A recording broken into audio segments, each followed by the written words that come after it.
Another interview with Van Vuren, the Director of International Labour Organization Enterprises Department. Let's take a look and we'll be back.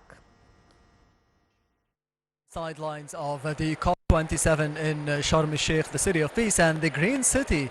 Most recently, I'm honored to be having with me on Nile TV International and the Egyptian television, Mr. Van Vuren, the Director of the International Labour Organization Enterprises Department. Thank you very much for being with us today on Nile TV International and the Egyptian television. Hi, good afternoon, and thank you for having me. First of all, we would like to be speaking about just transition, the definition of just transition, because we just signed a couple of memoranda of understanding, including Egypt, the European Union, or the European Bank for Reconstruction and Development, and they are all focusing on the definition of just transition in terms of food security, water, maybe for the lesser people or the poorer countries that we have here in the region. How do you see this definition and the implementation of the process of going from speaking and pledges into work and reality on the ground? Now, for the ILO, just transition brings in the people component. And what we find is that in these discussions at COP, we talk about hydrogen capture, carbon dioxide, and all these different things. But what we need to remember is that the whole climate change won't happen unless you've got people on board. And for us, the just transition is how do you go from point A to point B? How do you close a coal mine? How do you reskill people? How do you put new skills into the agenda? How do you look at renewable energy? And so in 2015, the International Labour Organization developed a just transition guideline with the workers, the employers, and the governments. And this guideline is a vehicle for the governments to use to move from one point to another in taking the people with them. What kind of skills do we need for the future? Are governments producing unemployable youth, or are they changing their education curriculum to suit the future needs? So we've got projects with companies like LinkedIn where we identify what are these future skills.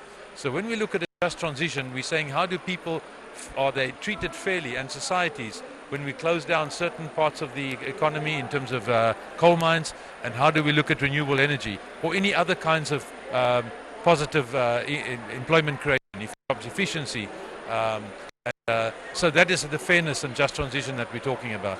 Yes, the main focus, as you mentioned, of the International Labour Organization is the people. And speaking of the people of Egypt and the people of Africa, what do you think is lacking? What do we need to be more suited for the future generations in terms of skills and labor, the professions of the future now?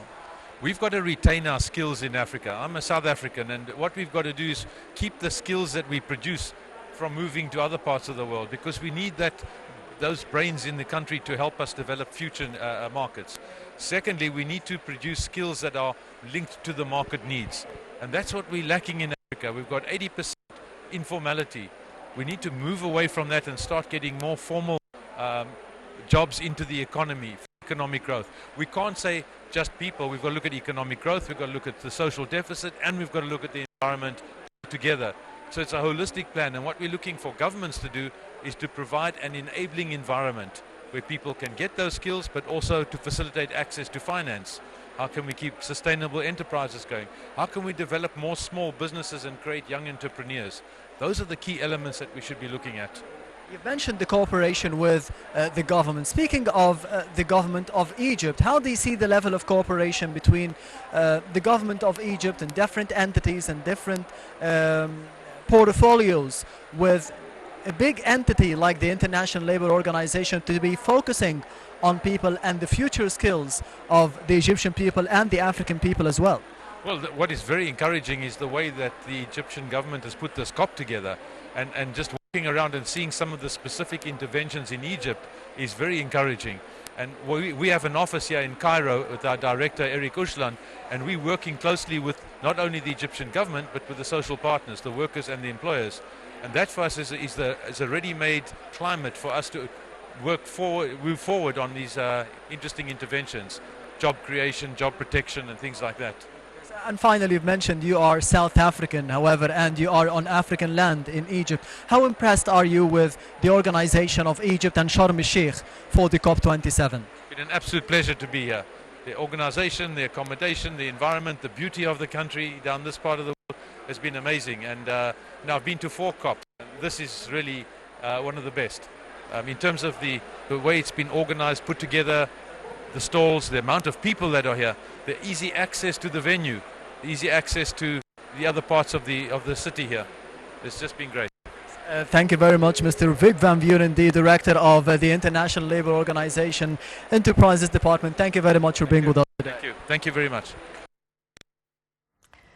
Right, and this would come to the end of our breakfast show for today. Thank you all for joining us, and stay tuned for more coming up on our TV International.